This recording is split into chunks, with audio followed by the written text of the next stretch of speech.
You're listening to The Pop by Dr. Shanae, the Pursuit of Peace podcast, where I'm your host, Dr. Shanae Petit of SP Consulting Group, where our mission is to bring your vision to life. Join us as we have various discussions that focus on purpose, vision, strategy, and transformation on this pursuit of peace in our daily lives.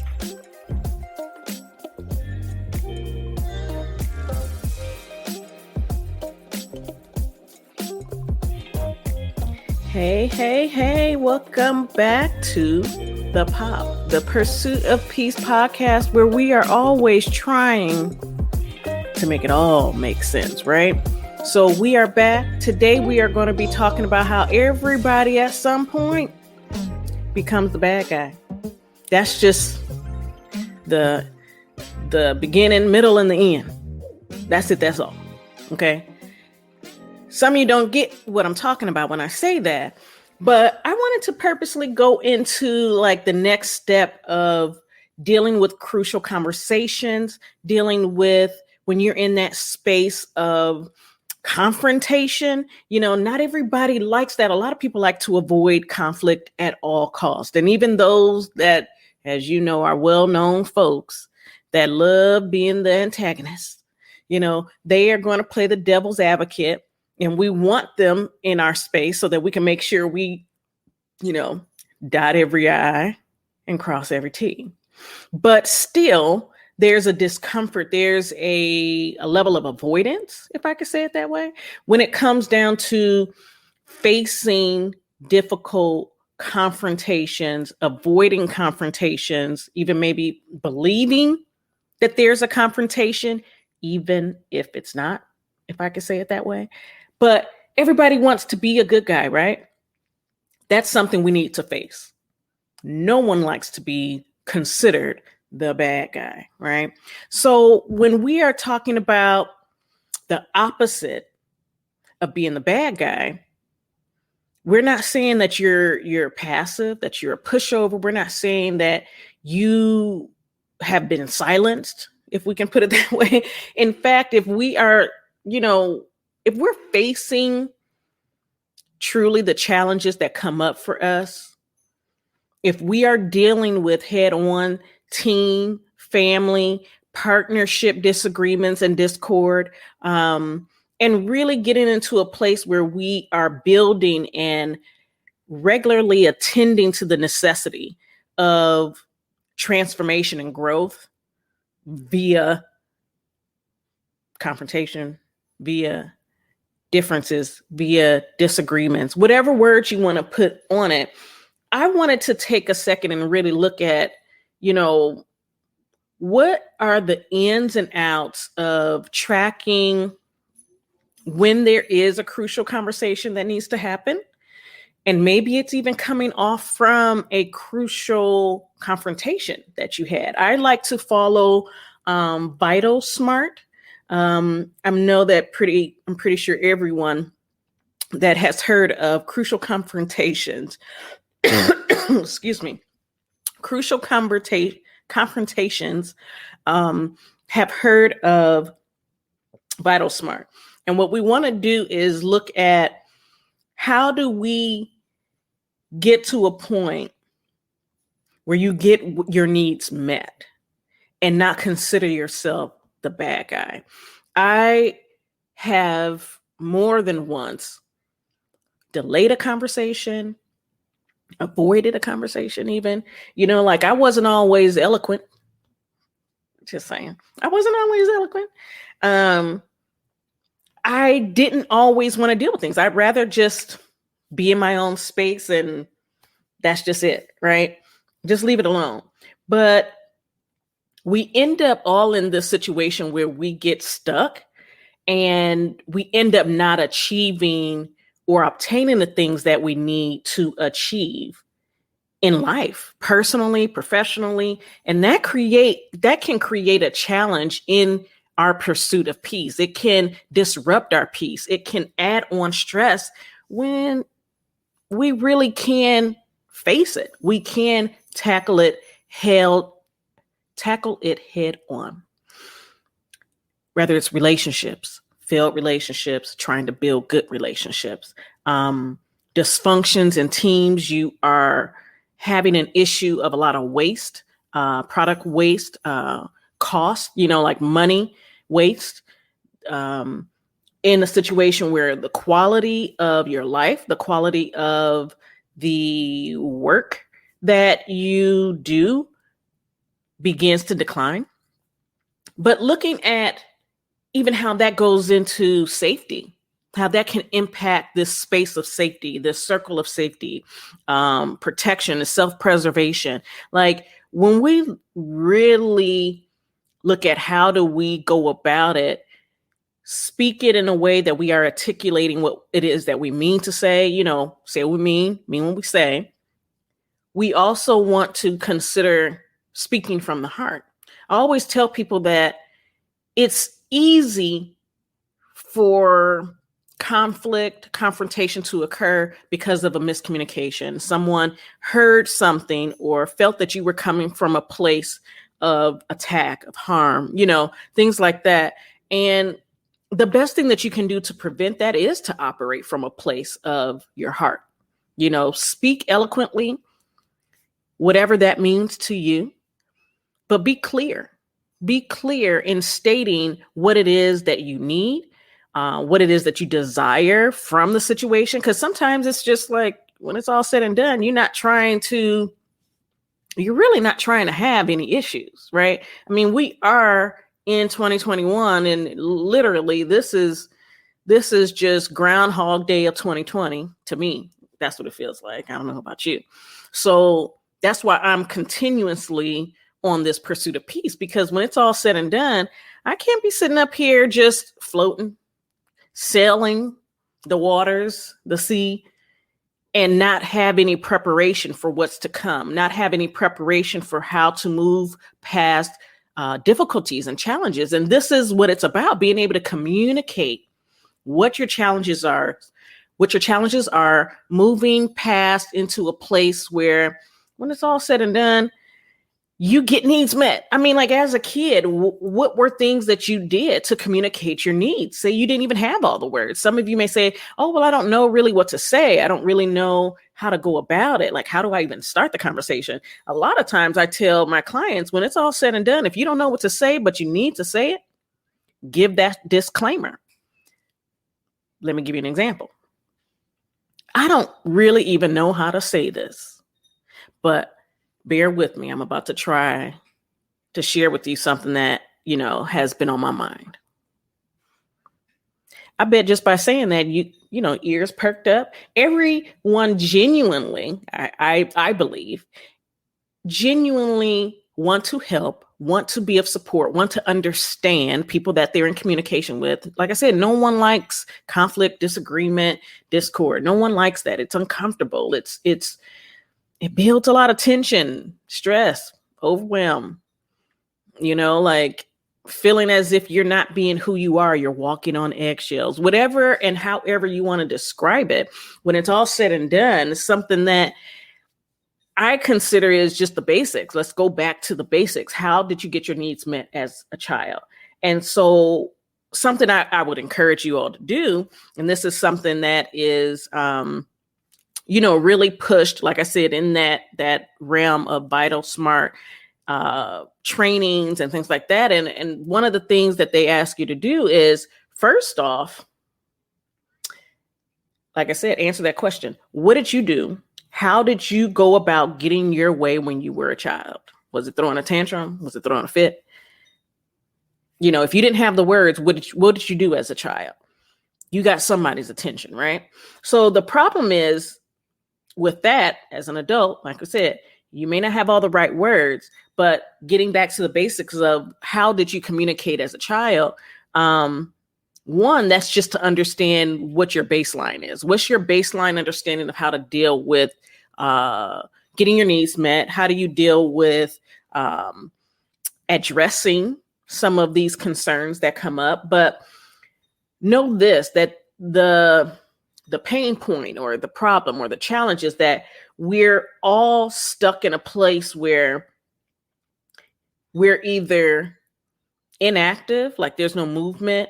we're not achieving, we're not growing in a variety of ways by avoiding the inevitable, avoiding what's necessary. And it can be from just the awkwardness of it. It can, go to the place of, what am I thinking? Going to the place of, like I said, failed relationships, dysfunctional teams, you losing money, the quality is low in your business. There's more and more safety problems, whether it's you work in an organization, a corporation of sorts, or you are an entrepreneur, that you're not safe as an entrepreneur. I'd even go and venture, of course, my view as a psychotherapist would be, how are you setting yourself up for burnout? That's not safe. How are you setting yourself up from maybe even losing your practice because you aren't speaking up and learning how to articulate and or practicing how to articulate what your needs are and how to go about it. So again, no one wants to deal with that. Let's just put that out there. I mean, I've said it before and I'm going to keep saying it again. No one wants to deal with it. So you're not alone in this. Like, you're not the only one struggling. And more likely than not, I'd say 98.9% of the time, you're communicating your concerns with someone that also doesn't like conflict, that, they're also not wanting to deal with having an issue, So the thing is, the solution would be, if I could say it that way, the best way to cultivate an environment where you are always feeding and leading into growth. You're always feeding and leading or leaning into transformation, raising your threshold from where you are now to where you want to be. It's to learn how to identify the conversations that are crucial to have, and knowing that they are key to the organization, to your team, to your family, to your partnership, interpersonal success. Sometimes I ask people very particular questions because it goes all the way and always and forever will be going into, where does your framework come from? Like I said, look at how you resolve things as a child, but also look at and explore what you saw as the example, right? What was the example that you had growing up of how to deal with confrontation, right? Not everybody grew up in a place where everyone knew how to solve their problems in a healthy way. Either you've seen people just smile and, there's some level of toxic positivity in there that putting it out there that everything's fine, and, may not necessarily be the case. But then you have the other side of the coin. Okay. We're talking about extremes, and that's usually people's default.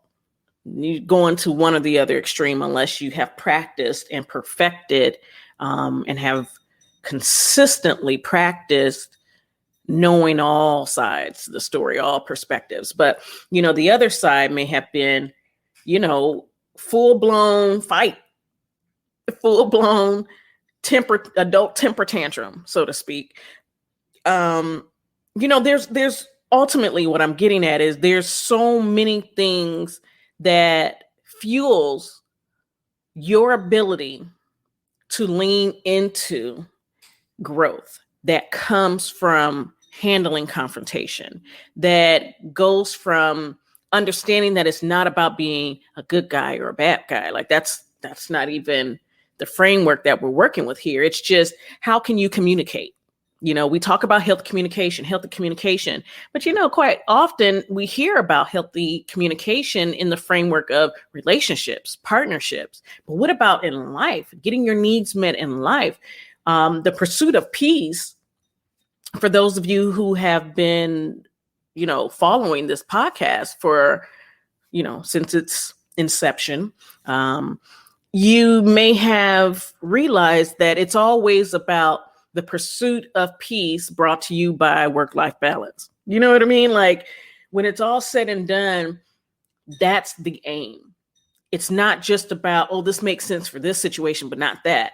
No, these are skills that go into your internal toolbox of navigating life in the eye of the storm, or even, outside of it, like completely like unbothered. You may be reflective on a situation or have a thought or insight about it, but it's how do you get unstuck? That's it. You got to start with you. You have to start with understanding, what have I learned about crucial conversations? Meaning, what have I learned about ensuring that when there's an important topic that needs to be addressed, a situation that needs to be explored, that I don't shy away from it, but instead I push forward to say, you know what, when it's all said and done, this is what we need to discuss. This is what we need to explore. I don't have all the answers.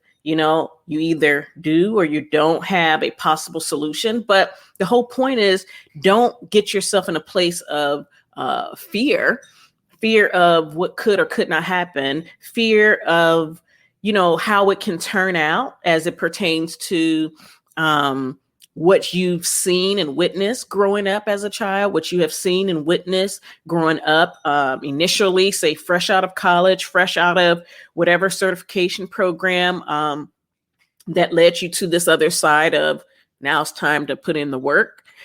What has happened that has taught you to either lean in or don't do anything at all or shy away?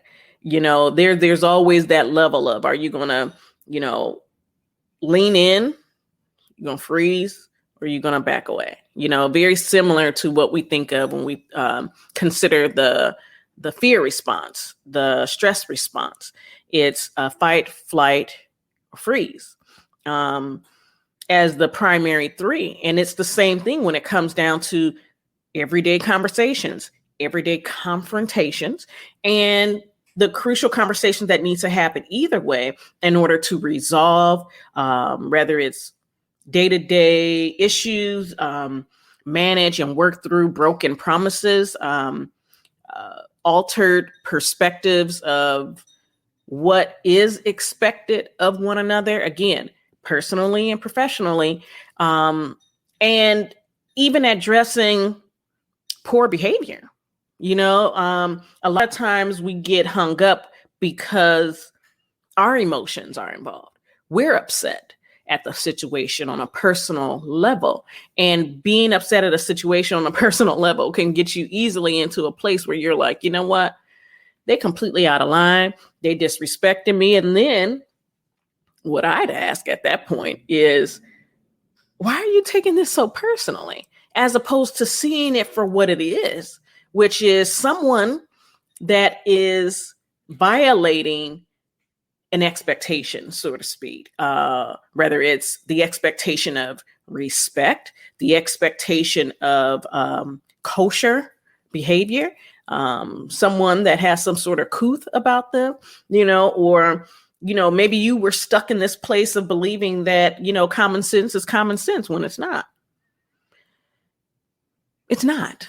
Okay. And we always say that common sense isn't common sense, isn't so common. I guess it's not so common. Well, how many times you going to say that before you realize, yeah, that's really the case? You can't expect people to think like you think. You can't expect people to respond in the way that you would respond, or even the way that you want them to respond. You have to be clear. You have to be clear. And the only way that you can do that is start from the place of getting unstuck. So ask yourself that question. How did you get your way when you were a child?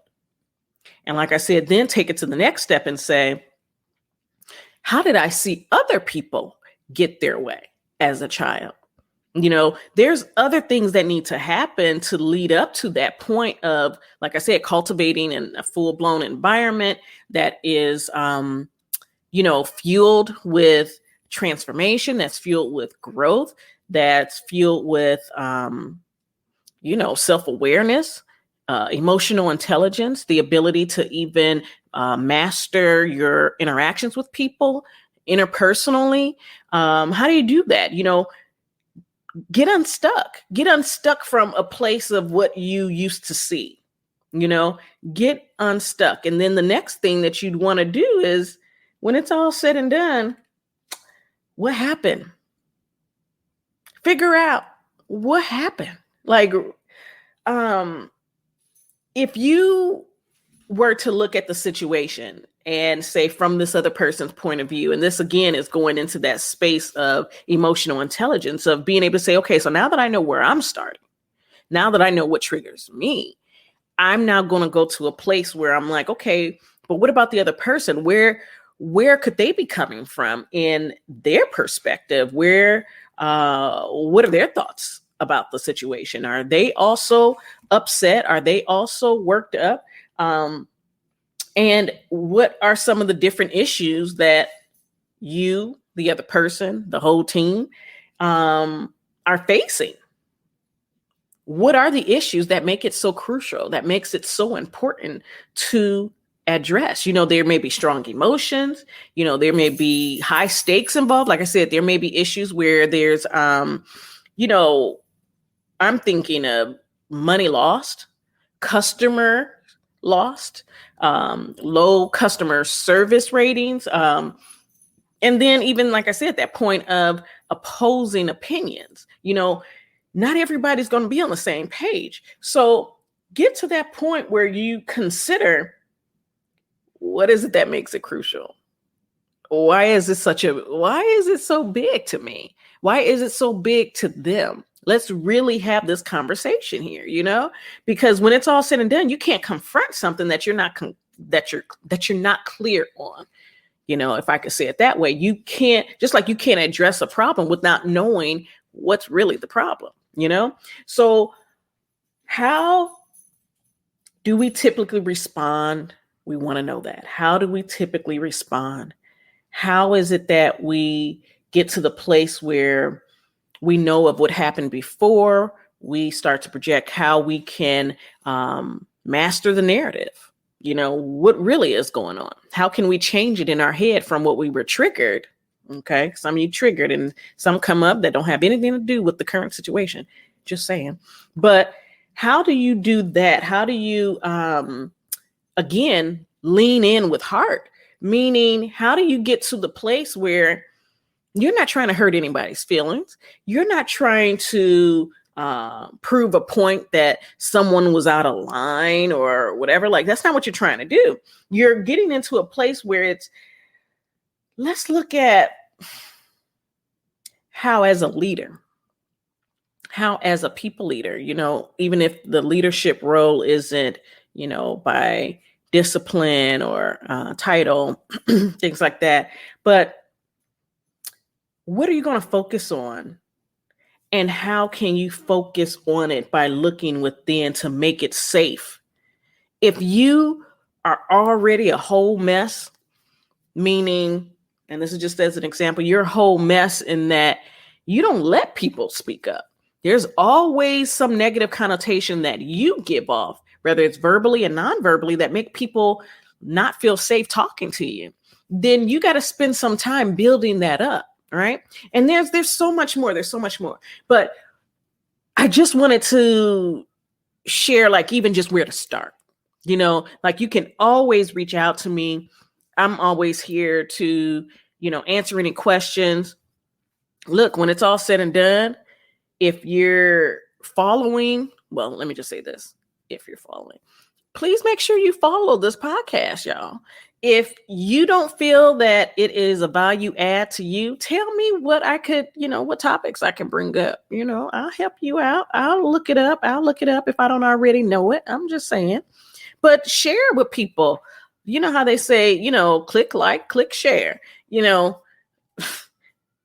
Either way, this is just the beginning. We have to constantly work on ourselves. There's a lot of additional sensitivities now that we have come this far in this extent of time in a pandemic. A lot of people's buttons are a little bit more sensitive, but that doesn't mean that we are going to stay stuck in this place of being stagnant. We're not going to stay stagnant, right? We're going to do what we need to do to push the story, push the narrative, push the growth, like all of that on purpose.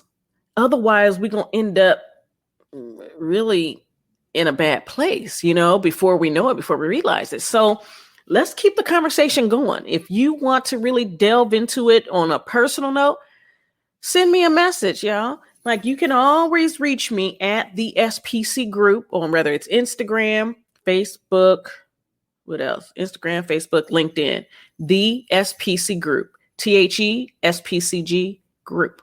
Okay. Yeah, I did do that. So make sure y'all do that. If you also are just like, you know what? I already know I need some help. Then let's do it, y'all. Let's do it. You can catch me at www.officialspcg.com. Yep, that's simple. Officialspcg.com, where I will remain your organizational development psychologist, consultant, strategist. But, by trade and by license in Ohio and California, I am your licensed psychotherapist. I still help people with their mental health. But I do have also programs for executive wellness coaching, combining executive coaching, combining wellness coaching, and just making sure that you remember that you're the one in the middle. And your forever strategic guide, okay? And accountability partner. I guess I can't talk today. My little dog is running around here wanting to shake his neck. I guess he's saying it's time to go. So it's time to go. Y'all take care. Find out where and why there are challenges and conversations considered to be crucial and necessary. Do the digging, do the work. Like I said, click like, click share. Make sure people know that they can get some free tidbits over here. And you can always, leave a love offering if you want to. But when it's all said and done, this is just for y'all. I just love doing this. So y'all just continue on. Follow me, come along with me on this pursuit of peace. And I will see y'all next. What month is this? This July? Yeah, I will see y'all in August, where I am here releasing, unless something happens, okay, every second and fourth Friday of each month, a new episode.